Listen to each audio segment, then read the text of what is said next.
Hello, কে? এত তাড়াতাড়ি ভুলে গেলে বুঝি? আরে দূর মশাই, আপনি কে বলুন তো? তোমার ঠোঁটগুলো কিন্তু হেব্বি মিষ্টি। তুই আমি? তুই আমার নাম্বার কার কাছ থেকে নিলি? কেন বাবু, তুমিই তো দিলা।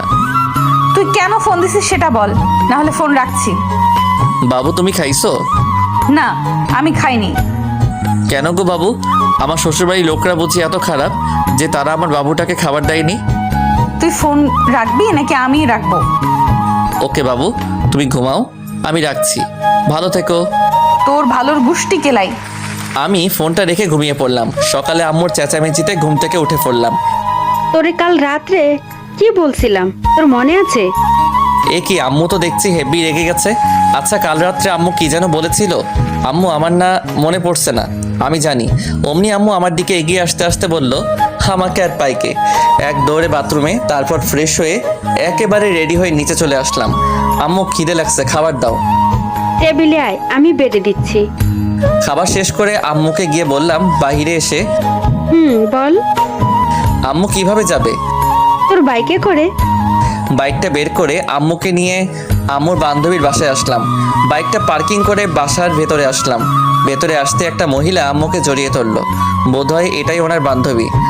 কিরে, এটা আমাদের অভ্রবাবু নাকি? তোর ছেলে তো মাশাআল্লাহ দেখতে বহুত হ্যান্ডসাম আর খুব ভদ্র। আমি তো সাথে সাথে নিজের কলারটা একেবারে নাড়া দিলাম। হ্যান্ডসাম না ছাই, যত সব ফাজিলের কারখানা।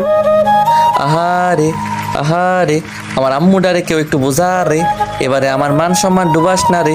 আন্টি আপনারা কথা বলেন, আমি একটু উপরটা ঘুরে আসি। আরে উপরের দ্বিতীয় নাম্বারের ঘরটায় যাও, ওখানে আমার মেয়ে আছে, ওকে বললে ও তোমাকে বাসাটা ঘুরিয়ে দেখাবে। আমি আন্টির দেখানো রুমটায় গেলাম। গিয়ে দেখি একটা মেয়ে ল্যাপটপে কাজ করছে।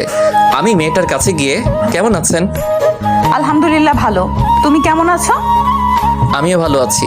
মেয়েটি এবার ল্যাপটপটা সরিয়ে, এই আমার রুমে কে? মেয়েটি আমার দিকে তাকাতেই আমি অবাক। তুই আমার রুমে, তোকে এই বাড়িতে ঢুকতে কে দিয়েছে? আরে কে আবার? আমার শাশুড়ি আম্মা। আম্মু, আম্মু। এবার আন্টি আর আম্মুর ডাক শুনে উপরে চলে আসে। কিরে মা, কেন ডাকছিস? ওকে এই বাড়িতে কে ঢুকতে দিয়েছে? নীলা আমার দিকে তাকিয়ে কথাটা বলল। তারপর আন্টি বলল, নীলা, ভদ্রভাবে কথা বলো, ও তোর আতিয়া আন্টির ছেলে অভ্র। ও কি তোর সাথে কেন? না আন্টি, আসলে আমার রুমে তেমন কেউ আসে নাই তো, তাই। ওকে আমাদের বাসাটা ঘুরে দেখা। জি আম্মু। নীলাকে সাথে নিয়ে পুরো বাসাটা ঘুরে দেখলাম। নীলার আব্বু ব্যবসার কাজে প্রায়ই বিদেশে থাকে, আর এখনও থাকে। আমি আর নীলা ছাদে এসে দাঁড়ালাম। আচ্ছা, তুই আমাকে কাল রাতে কি যেন বলেছিলি? আরে এভাবে আসছো কেন? আমার আম্মু খারাপ, তাই না? নীলা আমার শার্টের কলার ধরে বলল। আমিও শালা কম কিসে, এক ধাক্কা দিয়ে নিজের বুকে এনে ফেললাম আর ওর ঠোঁটজোড়াগুলো দখল করে নিলাম। পাক্কা 5 মিনিট পর ওকে ছেড়ে দিলাম। নীলাকে ছেড়ে দেওয়ার সাথে সাথে ও আমার গালে 2টো থাপ্পড় বসিয়ে দিল, আর আমার চোখে বেয়ে পানি পড়ছে। চোখের পানিটা মুছে নিচে আসলাম।